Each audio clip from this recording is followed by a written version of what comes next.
Gilliard. I got so much motherfucking design on right now. Break it down, bring it back, make it clap. I got 3 old thoughts, new block, where that thing, bitches on my line, and you know. Warahmatullahi wabarakatuh.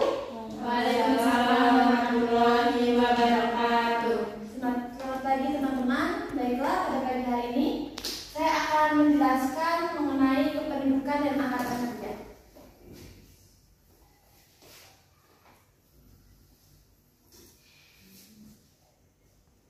Langsung saja, yang pertama adalah kualitas penduduk. Seperti yang kita ketahui bahwa kualitas penduduk di Indonesia ini masih sangat rendah, baik dilihat dari tingkat pendapatan, tingkat pendidikan maupun tingkat kesehatan. Yang pertama adalah tingkat pendapatan. Pendapatan di Indonesia masih tergolong rendah dibandingkan negara-negara lain, meskipun setiap tahunnya mengalami peningkatan. Ada beberapa hal yang menyebabkan rendahnya pendapatan penduduk. Yang pertama adalah pendapatan nasional yang masih rendah disebabkan sumber daya alam yang dimiliki belum sepenuhnya dikelola dan dimanfaatkan untuk kesejahteraan rakyat. Yang kedua, jumlah penduduk yang besar dan pertumbuhan penduduk yang tinggi tiap tahunnya. Dan yang terakhir, masih rendahnya penguasaan teknologi oleh penduduk sehingga pengelolaan dan pemanfaatan sumber daya alam kurang optimal. Sebenarnya pemerintah telah memberikan beberapa upaya untuk menyelesaikan masalah tersebut. Yang pertama dengan meningkatkan pengolahan dan pengelolaan sumber daya alam yang ada. Yang kedua, meningkatkan kemampuan bidang teknologi agar mampu mengolah sendiri sumber daya alam yang dimiliki oleh bangsa Indonesia. Yang ketiga, memperkecil pertambahan penduduk diantaranya dengan penggalakan program keluarga berencana dan peningkatan pendidikan. Yang keempat, memperbanyak hasil produksi baik produksi pertanian, pembangunan, perindustrian, perdagangan maupun fasilitas jasa atau pelayanan. Dan yang terakhir, memperluas lapangan kerja agar jumlah pengangguran tiap tahunnya selalu berkurang.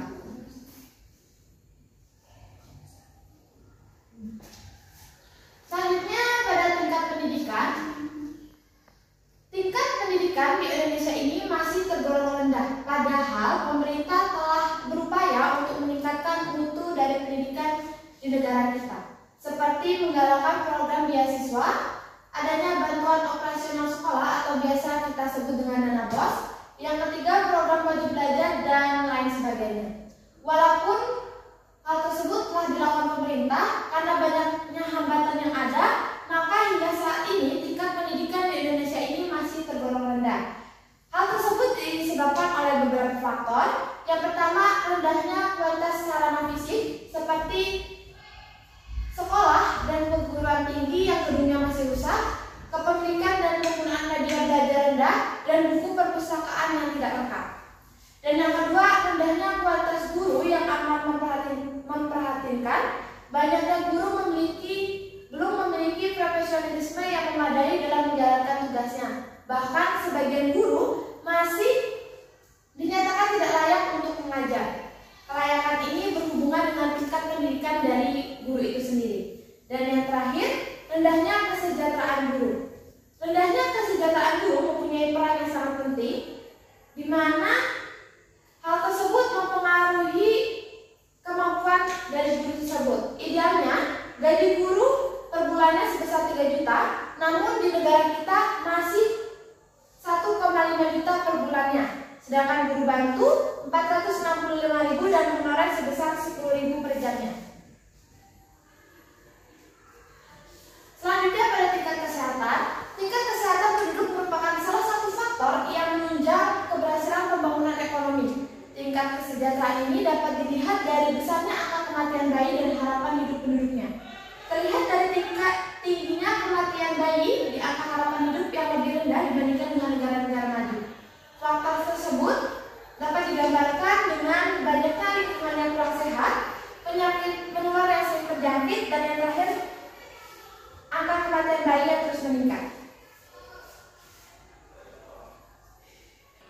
Pemerintah telah melakukan solusi untuk mengatasi jumlah penduduk tersebut, seperti dengan menggalakkan program kami sebagai gerakan nasional, yaitu dengan memperkenalkan tujuan-tujuan program keluarga berencana melalui jalur pendidikan.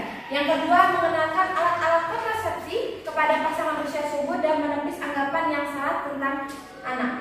Dan yang ketiga, menetapkan undang-undang perkawinan yang di dalamnya mengatur serta menetapkan batas usia nikah, dan yang terakhir mempermudah dan meningkatkan pelayanan dalam bidang pendidikan sehingga keinginan untuk segera menikah dapat terhambat. Selanjutnya, masalah mobilitas atau persebaran penduduk yang tidak merata. Banyaknya masyarakat yang bermigrasi dari kota-kota besar ke kota-kota besar dari daerah-daerah kecil.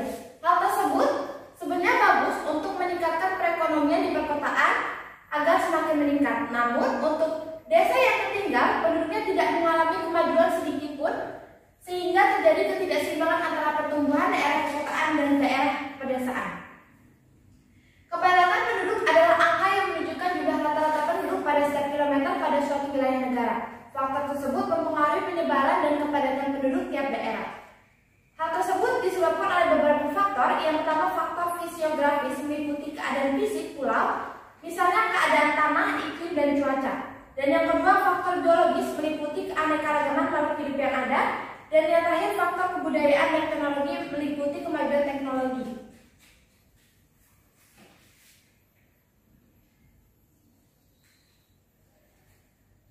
Selanjutnya, kita masuk ke angkatan kerja. Angkatan kerja merupakan mereka yang punya pekerjaan, baik sedang bekerja maupun sedang sementara tidak sedang bekerja karena suatu hal, seperti petani yang sedang menunggu panen, atau pegawai yang sedang cuti atau sakit. Di samping itu, mereka yang tidak mempunyai pekerjaan tetapi sedang mencari pekerjaan atau mengharapkan suatu pekerjaan, itu disebut dengan pengangguran. Tenaga kerja adalah penduduk dalam usia kerja yang siap melakukan pekerjaan, antara lain mereka yang sudah bekerja, mereka yang sedang mencari pekerjaan, mereka yang bersekolah, dan mereka yang mengurus rumah tangga. Sedangkan menurut pendapat Sumitra, tahun 1987 mengenai arti tenaga kerja adalah semua orang yang bersedia dan sanggup melakukan pekerjaan, termasuk mereka yang sedang menganggur meskipun bersedia dan sanggup bekerja, dan mereka yang menganggur terpaksa akibat tidak adanya kesempatan untuk bekerja.